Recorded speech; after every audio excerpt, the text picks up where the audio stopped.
Good morning, everybody, and welcome to YFC's NFL Live Before Kickoff. It is week 12. We are back, and I am joined by Mike and Adam. What is going on, guys? Yo. What's up, Phil? What's up, fellas? How are y'all? Everything's good, man, including yourself. Got a little bit of a taste of, the DFS action, 3 games on Thursday, but now we're here to get everybody ready to go for Sunday's main slate. We got 10 games. It should be pretty exciting. You know, we're hitting our stride here as far as NFL goes. No doubt. Yeah, man, it's going to be a lot of fun. Yeah, I'm excited. Looking forward to it. The season's flying by. We were just talking about that. So. Yeah, and it's getting really interesting too. I mean, DFS aside, it's these teams and these games, the way they're going. There's so many. I think the wild card and just the playoffs in general are going to be really fun this year. We got a lot of interesting stuff happening, but we can catch all that later. Let's jump right into our cash plays. Adam, you want to take us through some of these positions that we're looking at here today, starting with the QB front? Yeah, man, absolutely. And as you guys feel led, definitely give me your thoughts on this.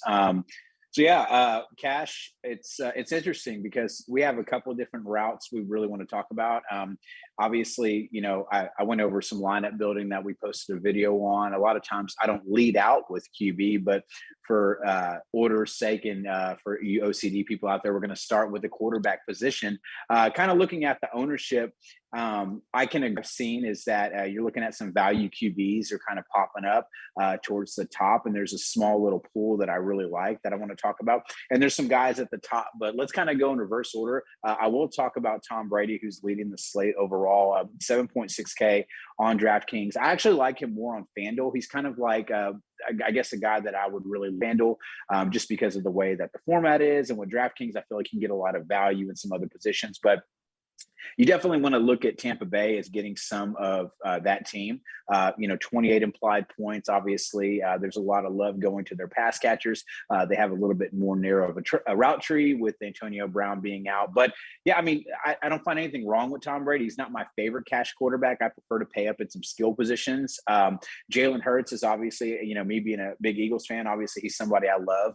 Dual threat upside. They're running the ball a lot. He did have a really good week with running in those rushing touchdowns and everything. But really outside of those guys, I see ownership love on Justin Herbert. And this is going to kind of be just my thoughts on the Chargers for the slate. I don't really see how they're in a better spot. Or I don't know if it's just recency bias or just they're the cool thing to do is to play a lot of Chargers. And I get it. They have a lot of great skill positions. But going into Denver, it's mile high. I mean, you're talking about altitude changes. These players are going to get gassed. They're going to play at a slower pace. Denver just tends to do that whenever you go in there. So I don't see a very high-scoring game here. And if it is, I don't see it being just something that's going to be that has the ability to shoot out. So Herbert, I'm not interested in. I want to slide down a little bit. Carson Wentz is a great play going against Brady. There's going to be a game script where he's going to be pass dependent. Have to definitely catch up. So if you're liking Michael Pittman down the line, you're probably liking Carson Wentz. It's definitely something probably more lower owned. But the 2 main cash plays, and I'll toss it to you guys after this because I want to hear your thoughts on there. I feel like Cam Newton, and then of course I think that Tyrod Taylor are the 2 guys that I'm really looking at. I've heard some love for Teddy Bridgewater here going back against the Chargers, but I just think Tyrod going against the Jets, I know the Texans are horrible. They've been horrible. He looked pretty bad this last week, but you're just looking at it from the standpoint that, I mean, he is 5.3 on DraftKings. I wouldn't play him on FanDuel, but, he's somebody to play. You don't necessarily have to stack them. You can look at a Brandon Cooks. Their pass catchers are pretty bad right now, but I think Cam Newton is probably going to be the guy that I'm going to lean towards more. I think that talking with you guys, or I know Miz mentioned it in our Discord, if you guys want to check that out, but Cam Newton's kind of the guy that everybody's leaning towards here. A good game script against Miami, but that kind of leads into other plays too. So what are y'all's thoughts on QB? I'd love to hear it. Yeah, I mean, you kind of hit the nail on the head at the QB spot. Yeah, I'm looking at those lower value guys just mainly because there's many elsewhere. Right. You're looking at the running back slate and the wide receiver slate. Like, the last couple of weeks we've had really nice privilege of being able to choose from like the $5,000 to $6,000 range in like the wide receiver pool or like running backs. But now like you're seeing guys in those 8, 9, 7 ranges. So you're going to have to get value somewhere and you're going to have to save some money. So in that aspect of it, I love the Tyrod or the Cam call, right? Like Tyrod is also, going up against the Jets. It's very conceivable that at a price of 5.3 on DraftKings, he could cash for you. Like that's totally doable. He doesn't have to light the world on fire, a touchdown here, maybe a couple of rushes, it's really not that crazy. So yeah, I'm in line with all that. Is any thoughts on that, bud? If I could take myself off mute. No, I think Cam's a move just because you get the floor. It gives you a floor. 40 yards is a touchdown. Same thing, right? So and if he runs one in, that's 6 instead of 4. Technically is the going back. And he's cheap. And Adam, you said you don't like these guys on FanDuel, right? This is more DraftKings. Like if you're looking at Cam, if you're looking at Cam on FanDuel, he's 8,000. Brady is 8.2. That makes no sense. Yeah. So I think that's just just thoughts in a nutshell. I don't think we need to spend a lot of time on quarterback because I think it makes a lot of sense. I think Miz has probably some GPP takes and some correlation, but you can absolutely play someone else. Like, I mean, I get it. There are options here. I hate it whenever we feel like we have to play someone because we say, oh, it's the ownership play. Guys, like the way that I look at cash is like good plays are good plays. So it's, when I'm looking at it, it doesn't matter. I will absolutely own up to if I miss something, I miss. But, missing a play, like I said, that happens. But at the same time, you got some options at quarterback. I think that play the guys with the floor, look at the totals, and, look for game script. I think that's the biggest thing here. So, that's it. That's all I have on quarterback. Yeah. Let's bounce over on the running back position and see what you got there. Like I said, there's a couple of high-priced guys, mainly starting with Christian McCaffrey. He's always at the top of the list, at least when he's healthy. 9,000 on DraftKings, 9.7 on FanDuel. What are your thoughts on McCaffrey? And then do you like anybody else, obviously? No, absolutely. And I do like other people. And I think that one of our other staff members, our coaches, Eric, he mentioned something in Discord. I didn't say anything last night because I wanted to kind of wait for the show, but I definitely agree that it is very prohibitive on DraftKings playing Christian McCaffrey. I understand that he, from a cash game standpoint, he's going to be a floor play, that he's absolutely going to be involved. But in my opinion, I'm almost kind of leaning towards playing Cam Newton in cash. So I feel like there's a little bit of a negative correlation playing Cam and playing McCaffrey. So for me, personally, I'm going to probably fade McCaffrey if I play Cam. And then if not, then I'm going to try to find a way to play him. But looking up at the top tier, just from a salary standpoint, obviously you have Jonathan Taylor. He's been lighting the world on fire. I think this is a very tough spot against Tampa Bay. But I don't know if Miz knows, but I think it's Vita Vea, their defensive tackle for Tampa Bay. I don't know if he's still out or not, but that makes a huge deal in regards to Tampa Bay being able to stop the run. He's probably the best nose tackle in the league. But yeah, I don't know. I mean, I think Jonathan Taylor is to pay off a salary of 9.1, even if he gets you 1-2 touchdowns or whatever, he's still got to do a lot. Christian McCaffrey obviously brings you in that floor, that pass catching ability, but I will say, looking up high, he's not going to be a very high owned running back, but someone that I love is Najee Harris from a pay up standpoint. I'll tell you why. 8.2 Pittsburgh. This guy's been super consistent in regards to just being able to put up points. I mean, you're looking at it from a game log standpoint. I mean, he's definitely been over 15 points, I think, every game this season, minus the first game. He's only been under 20 in 2 of his last 9 or something like that, 8 or 9.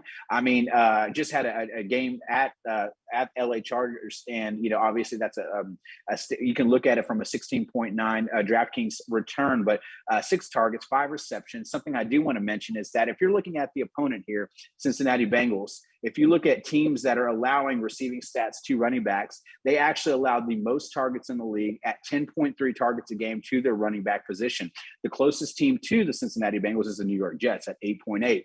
They allow 7.8 receptions per game to opposing running backs. Najee Harris, extremely talented. If you look at what he's doing in regards to his receiving game, 6, 4, 3, 3, 7, 5, 7, 19 targets. This guy has a lot of upside, a lot of floor today. From a pay-up standpoint, I feel like you could save a little bit of money. If you're going Cam, you don't play McCaffrey and you play Najee Harris. That's definitely an option. But, going down, probably the best value play from a cash game standpoint is my guy, Miles Sanders, Philadelphia Eagles. Obviously, he's super underpriced, coming off injury. I definitely feel like Sanders is going to be owned today. I don't think that we're exactly lighting the world on fire by that take, but I also think that at 5.1K, a Philadelphia Eagles team that's running the ball quite a bit. I mean, he just returned, got 16 carries, 5.9 yard average. They're obviously gashing defenses. The New York Giants, they're sneaky decent, I would say, but at the same time, I think that this is going to be a great spot for Miles Sanders at 5.1. That definitely allows you to do a lot more in your lineups for the running back standpoint. Big news for this slate in particular, and you have to tune into our Discord, especially our premium Discord if you're not already in. You're going to have to look at the status of Aaron Jones from the Packers. Obviously, if he is out, A.J. Dillon is going to take up the mantle and get a lot of volume. So that's somebody we want to look at there. I think a lot of people were looking at Leonard Fournette to get a piece of that Tampa Bay Buccaneers total. He could obviously snake a lot of these touchdowns and really change or flip this slate on its head. But the last thing I'll talk in regards before I pass it off to you guys in regards to cash running backs is that there's not this one value that just stands out. I do like the Deontay Foreman play a little bit. I just don't think it's safe in cash because he's a former UT guy. It's kind of funny because where I grew up is actually in Texas City, which is on the Gulf Coast. And he and his brother played at that high school. I got to saw these guys in high school play. Very good, violent runner. Tennessee's going to need that today. But if they fall behind in New England with all their injuries, it's going to be really tough. And then you got to look at somebody like a Hilliard play for Tennessee, as he's going to be more of that scat back, targeted back. I mean, he got 10 targets playing Houston. So he's somebody to definitely look at as well. So, I don't think I covered it all, but I mean, that's kind of my thoughts on this position. There's some cheap plays like Saquon. You can talk about James Robinson, but you told us how terrible Jacksonville was as a city, Moffa. So maybe you have something that I'm not seeing there, or maybe Miz does. I'll pass it off to you guys. No, I mean, you kind of you went through a lot of the guys that I've been eyeing as well. James Robinson, I will say, is somebody that I was looking at in my cash games, especially because of that 6.2 price tag. They're playing Atlanta. It's just two bad teams. I think he could easily get you where you need to be for that price range. Obviously the sexy picks are going to be Jonathan Taylor, Christian McCaffrey. Jonathan Taylor has been sort of like the fantasy darling the last couple of weeks, pretty much the whole season. But you don't have to twist our arm to play Najee Harris. We like Najee a lot on the show, and I think for all the reasons you mentioned, he's definitely a viable play. I also am looking Joe Mixon's way in the same regard.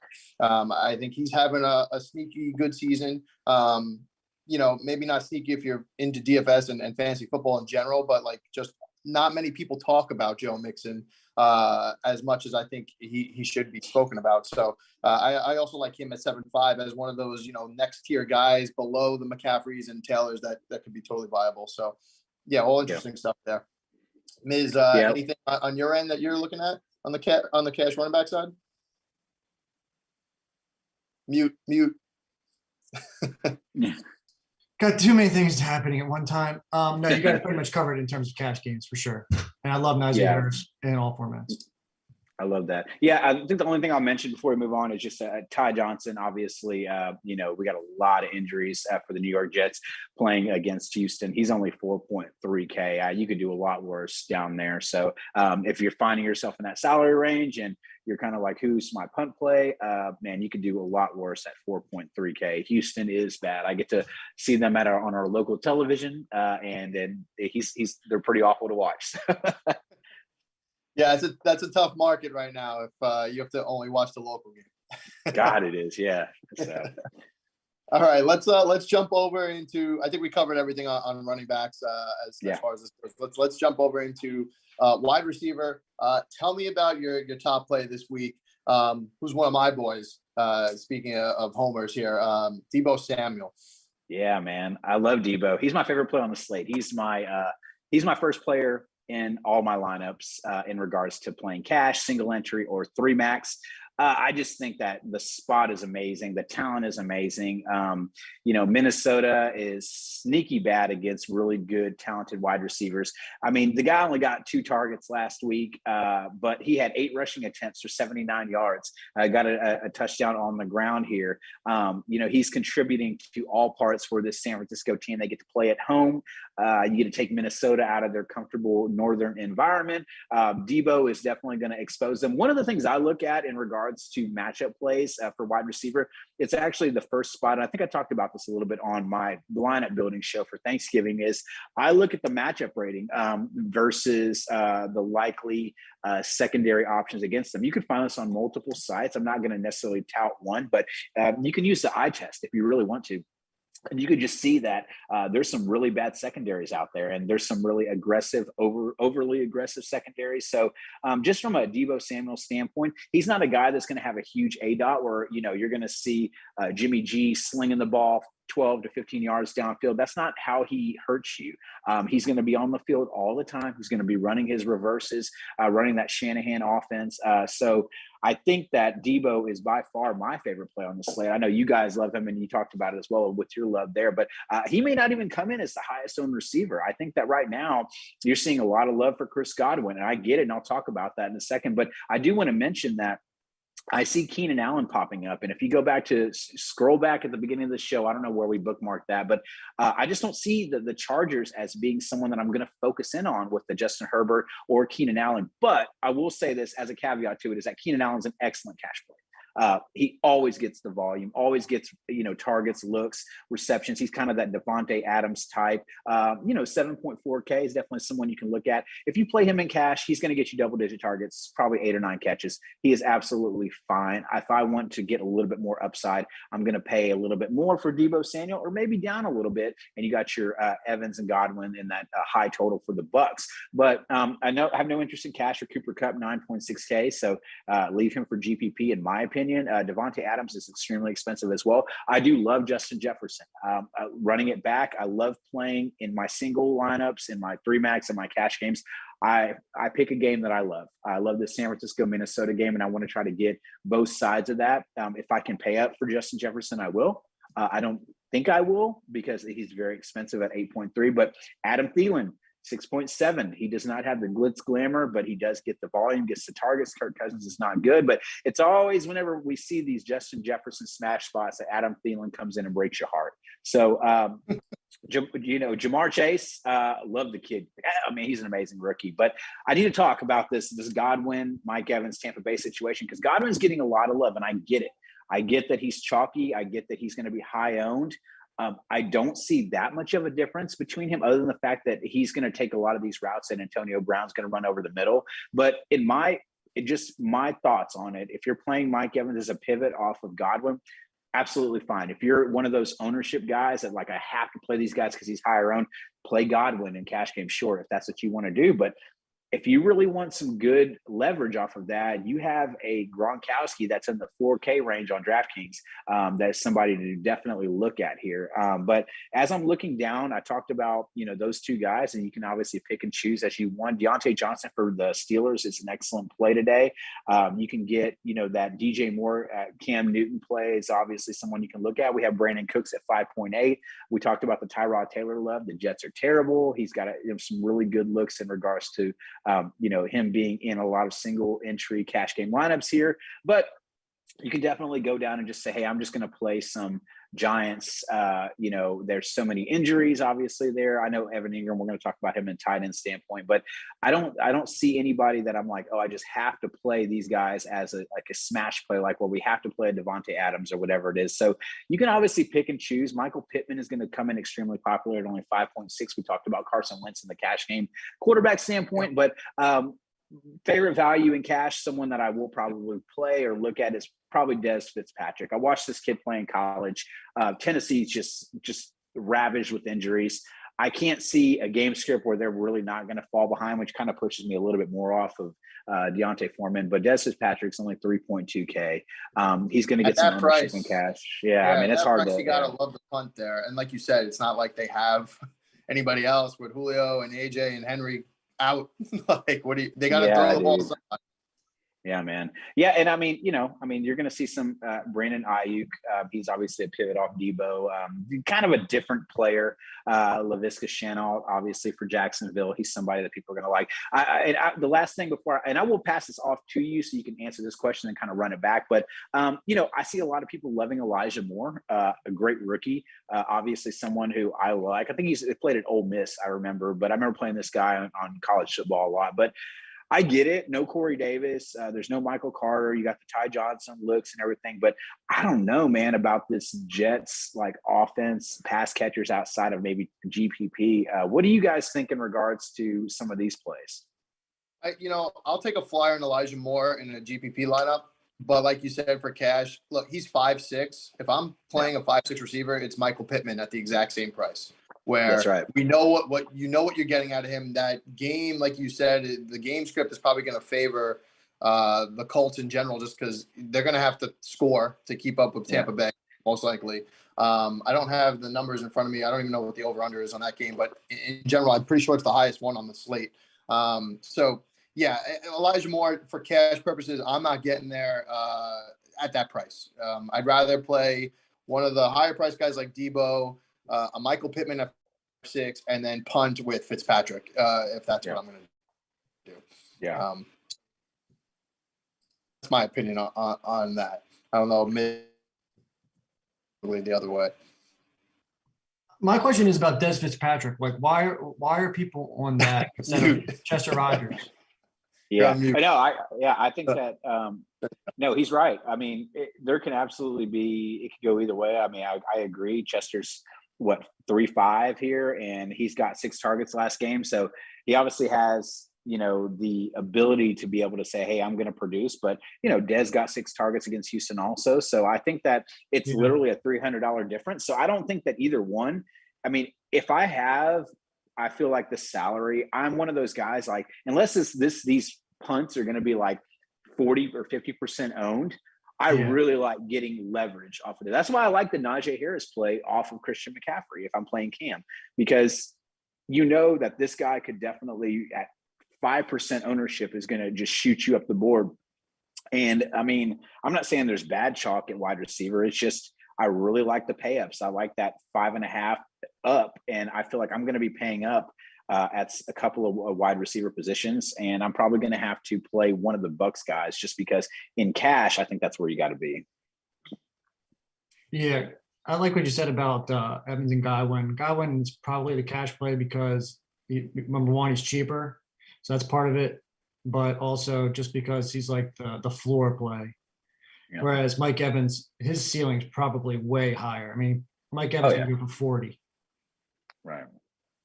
Yeah, I think that from a ceiling standpoint, I think that Evans is probably projected at, I want to say about 1.5 to 2 points more, but I feel like it's from a real life standpoint, outside of taking ourselves out of the computer, just being DFS guys, it has to be higher than that because, who are they going to look at? It's Gronk and it's Evans, right, in the red zone. So, I mean, this is a game where, that's going to happen. And I think we're playing in Indianapolis, right? So you have this, it's Indianapolis. So you're in a dome. So what does Brady do?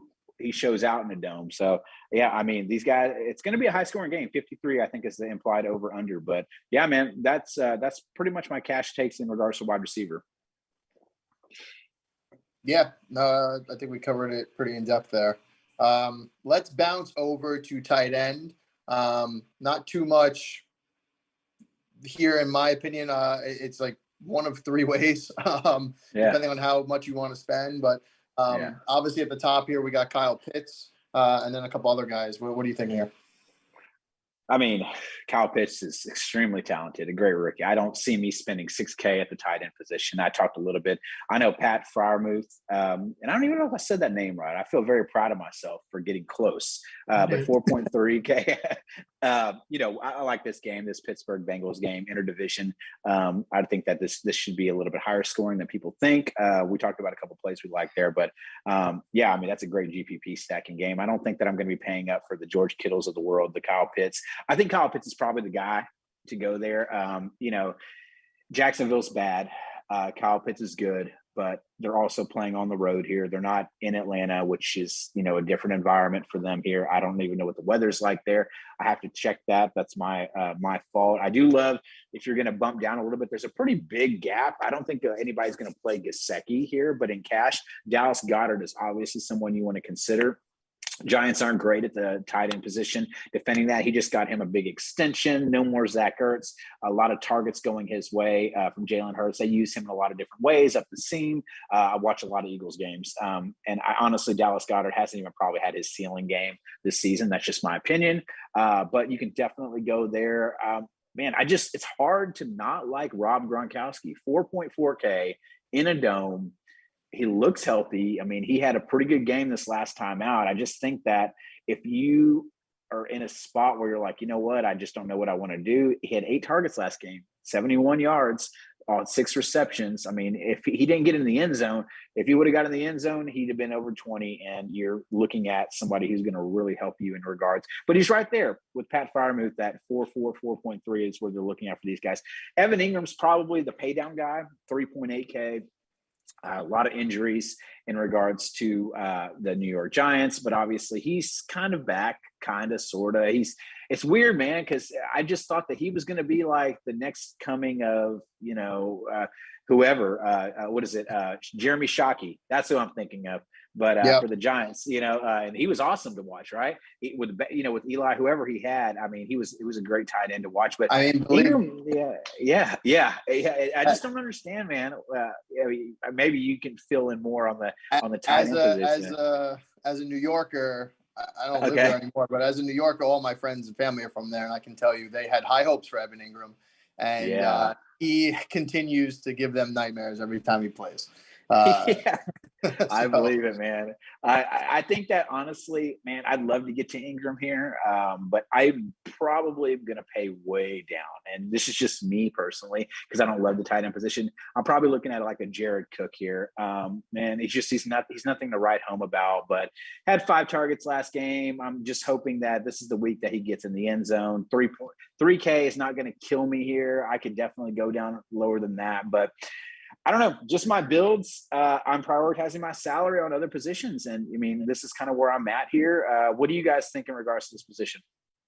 No, I mean, you mentioned everybody that would qualify for me. In terms of ownership, I think we're looking at Goddard as the top option with Gronk right behind him. And then you have Jared Cook at that punt play at $3,000 on DK. Pitts is, like we mentioned, Pitts and Kittle are the 2 pay ops at 6-1 and 6-4, but I'm not doing that this week, just flat out. Like I'm going to take one of the other 3 that we mentioned or a Freiermuth. But that's where I'm looking. It's really just around those 3 guys, either Cook, Gronkowski, or Goddard. And honestly, it's not that I'm favoring one over the other. I guess if I had to pick, it would be Goddard, but it's going to end. I haven't built my lineup yet. It's just going to be like whoever fits at that point because I can be convinced either way. I will say Pat Freiermuth, double digits in 4 of his last 5. If you're looking at it just from a positional standpoint, which is like I pulled up that the running back stat with the Cincinnati Bengals, which kind of put me on Najee Harris. But if we're looking at it from, just the standpoint of like how the Bengals do against the tight end, they're kind of middle of the road, but they're towards the bottom in the red zone rank. So I think they're 24th in the NFL. So this is an opportunity, Freiermuth in the end zone. I mean, they don't really have that focal point. I mean, hopefully Najee Harris punches it in, but if I don't have Najee, I'm going to look at Pat for sure. So dude, he loves scoring touchdowns. Freiermuth is a touchdown machine. Yeah, he is. So, man, I mean, that's pretty much where I'm at on tight end. Obviously in flex, we talked about, on DraftKings, obviously a lot of the positions that we like here. I think just be smart. Make sure you play your guys that are in the afternoon or later games in the flex so you can pivot off them as much as possible. Just a quick little pro tip for you. Defense, I mean, I'll just go into it because I want you guys we get to other parts of the show, but I think the defense is kind of wide open. I don't think there's any one position that is just going to get an amazing amount of ownership.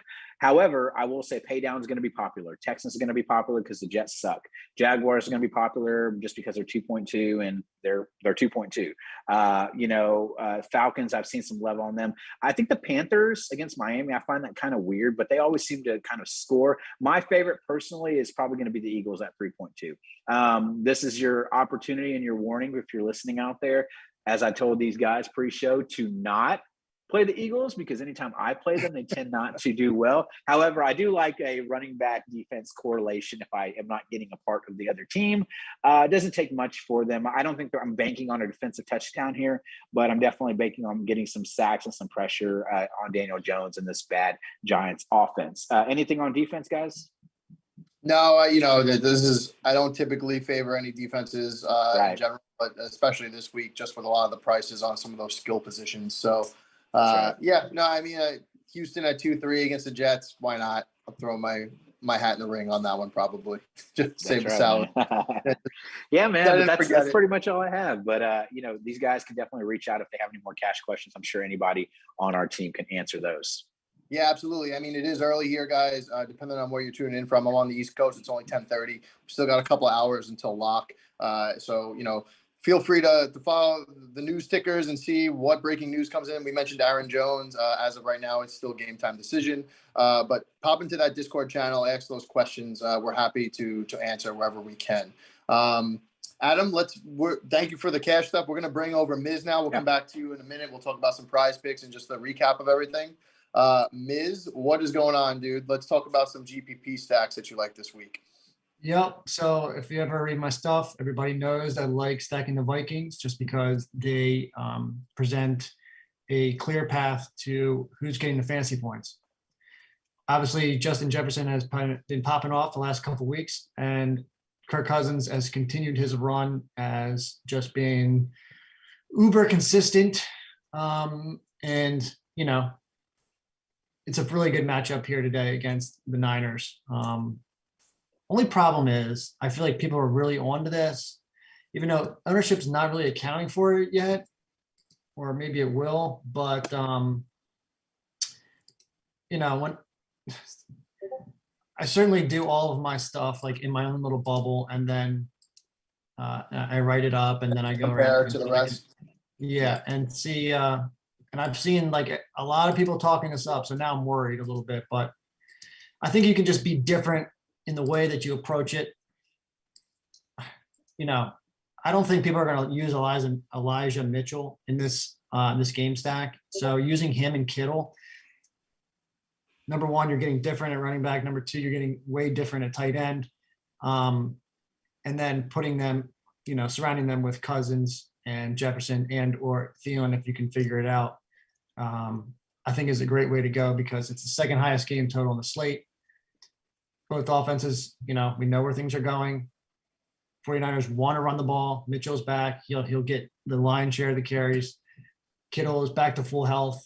He's getting his, 6 to 8 to 10 targets. And we know that the back end of the Vikings. Kittle being back on that offense is massive. If I can stop you there for a second, like if you think of, so Kittle came back the week they played the Rams, and if you look at their offensive numbers since they played that game, they're rolling, and I think it starts and ends with Kittle because he's able to block even when he's not out there. You got to pay attention to him when he's running routes, and I think it opens up for all these other guys. Plus, Shanahan's kind of a madman when it comes to chaos in the backfield. That's why you see Deebo Samuel lining up back there and whatnot. So yeah, absolute smash spot for these guys on that offense against the Vikings. And then coming back the other way, I mean, I'm not afraid to admit the Niners secondary has been pretty bad. Now some of that's because of injuries. And they are getting some guys back, like Jimmy Ward was out for a little while and whatnot. But they are very vulnerable and susceptible to giving up long balls, especially on third downs. So anything Kirk Cousins, Adam Thielen, Justin Jefferson correlated, I am all for. So I think the way you're going is is contrarian for this specific game because everybody's going to gravitate towards the big names. But if you do the Eli Mitchell, run it back with Cousins and some of those receivers, I think you're in a good spot, at least in terms of popping. Yeah. The 49ers are just basically, they're really good against the run, bad against the pass. So I was just about to ask, any love for the running backs on the Minnesota side, or Not really. I mean, you're paying a lot to maybe just get a couple of cheap touchdowns. I mean, Cook can certainly go nuts. Don't get me wrong. It's still they're running the same, running scheme, the whole cutback stuff. So there's certainly a case to be made, but I just think that if you just go to Mitchell, and then there's better plays at running back outside of that. Yeah, cool. I agree. All right. And then the next one would be the Rams and the Packers here. This is a tough one because a lot of these dudes are expensive. So you can only play a certain amount of them. And it's different depending on what site you're on also. But if Cup is going to garner any ownership, well, then Stafford should too, right? And he's not. So just doing that and playing, and if you want to play Cup, playing Stafford alone will lower the total ownership for the collective bunch there. And then if you can add in Van Jefferson and maybe get in Devontae Adams, or you can just maybe go not use Devontae and go MVS and either AJ Dillon or Aaron Jones. I'd probably use AJ Dillon at this point. This is one of the better game environments, obviously.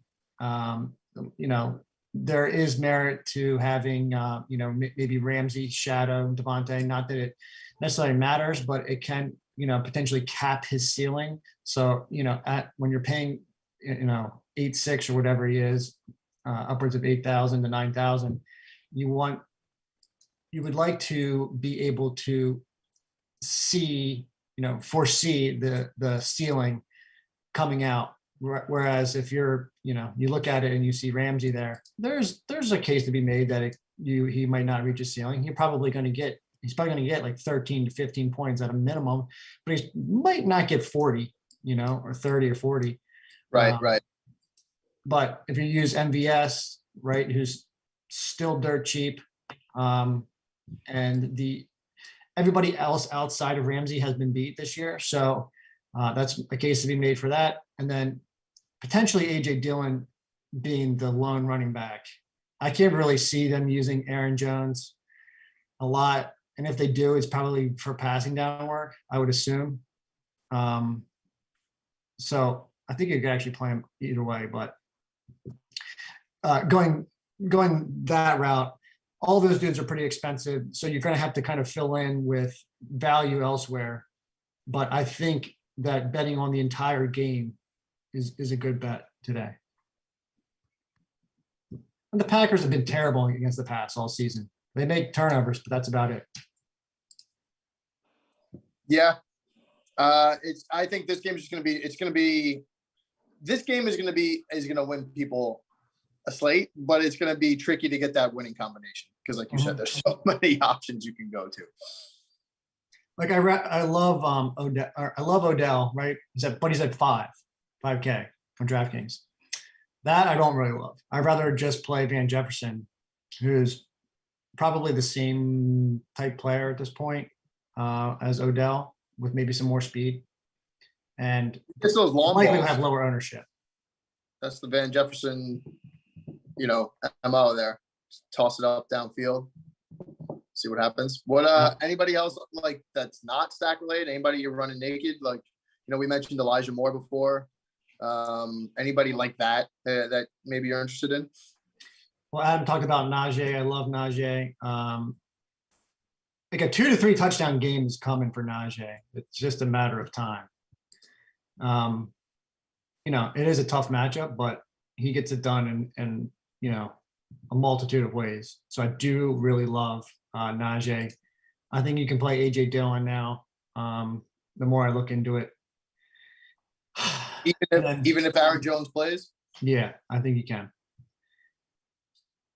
Because he's going to be. There's no way. They have a bye coming up. There's no way coming off an injury that one of your best players is going to be heavily utilized if he's not completely healthy. And I find it hard to believe after, let's just call it 2 weeks, that he's completely healed from an MCL injury. Like, come on, no way. Yeah. Javonte Williams, that breakout party is coming soon. It could be this week. He's been getting more work, even though Melvin Gordon has been looking good. I think he's a nice little GPP play. Mm-hmm.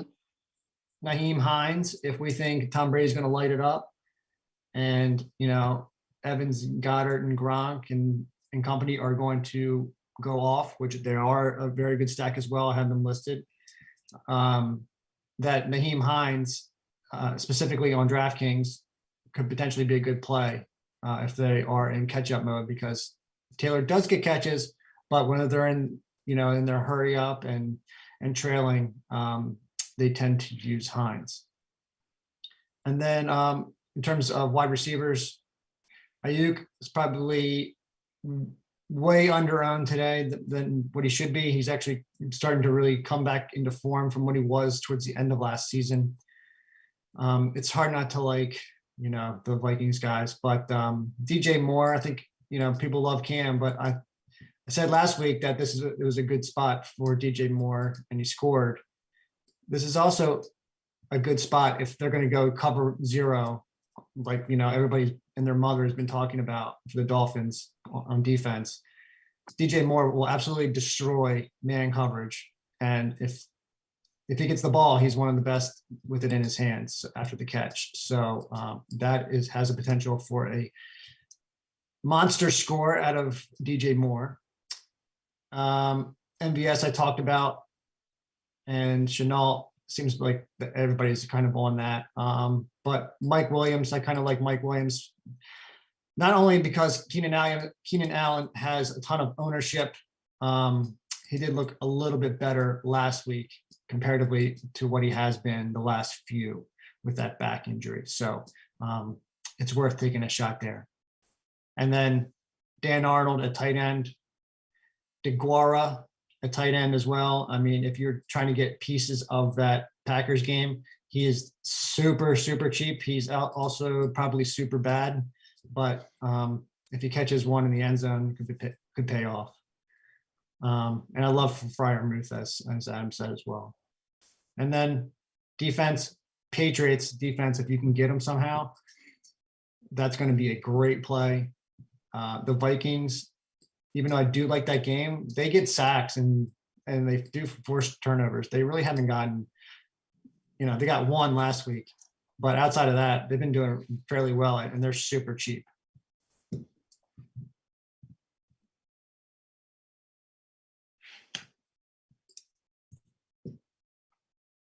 You're on mute. Mute. This is ruining our lives today. I'm saying I'm having some power issues with my laptop, but I think we covered a lot of it. So let's do a quick recap, bang out some PrizePicks plays, and get everybody out of here ready to go. So Adam, we'll bring you back into the fold here. Just to recap for everybody on the cash side, we liked Cam and Tyrod QB as some middle tier to value plays. We liked Miles Sanders and Najee Harris on the running back side. For wide receivers, we were into Deebo Samuel, Chris Godwin, and Des Fitzpatrick as a punt play. And then on the tight end front, we liked Gronk, Goddard, and Ingram. I will just interject one thing on tight end. As I was digging in, I don't hate Jack Doyle at 3.1. If you really want to get a piece of that game, on the other side, he actually tied the team in receptions, I think, with Jonathan Taylor this last week. And I get it. It could be script dependent, but at 3.1K, you can definitely do a lot worse on there. I'm just really starting to like that guy. Yeah, no, for sure. And Miz, on your front, you mentioned stacks with the Vikings game, running back with the Niners. You liked Eli Mitchell in that game. And then on the other side, you also like the Rams, Packers. And that just really is a coin flip on who you go to, but you do like targeting that game in general. Mm-hmm.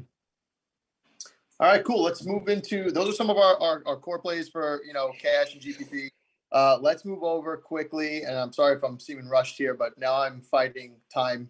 My battery's at 5%. So let's move over into PrizePicks here. Have you guys had a chance to look at anything on the PrizePicks site? Anything that you're interested in or eyeballing? Yeah, I'll handle this and we'll just wrap it up with me and then we can close it out. Ty Johnson over 18.5 receiving yards. I like that. In terms of passing yards, I like Cousins over 255.5.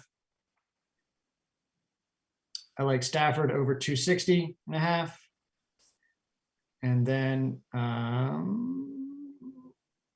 if they didn't take it off, damn it. And then the other one would be Brandon Cooks over 5 receptions. What was the Stafford one? What was the Stafford line? The Stafford was 260.5. Okay. Yeah, I like that too.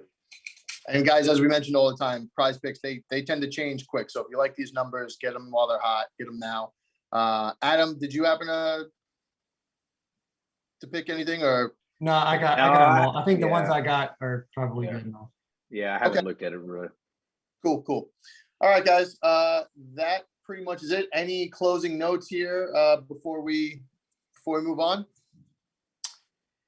That's it, man. I think it's going to be a weird ass week just because not only do we only have 10 games here, we don't have a lot of the higher powered offenses. We do have a couple, but so it's probably going to get gross and ugly out there. So expect a little bit lower. I would expect a little bit lower scoring typically than what we've seen over the last couple of weeks. Right on. Yep, I agree. Right. Well, we got plenty of time before lock. Like I said, if you guys have any questions, pop over into the Discord channel. We'll be available pretty much all day up until, kickoff time here. And then also for those late pivots on the 4 p.m. games, even though there's only, I think, 3 this week because of the small slate. But anyways, best of luck to everybody. We will catch you live here, same time, same place next week. Thanks, Adam. Thanks, Miz, for joining us. We will talk soon. Take care, everybody. Thanks, guys.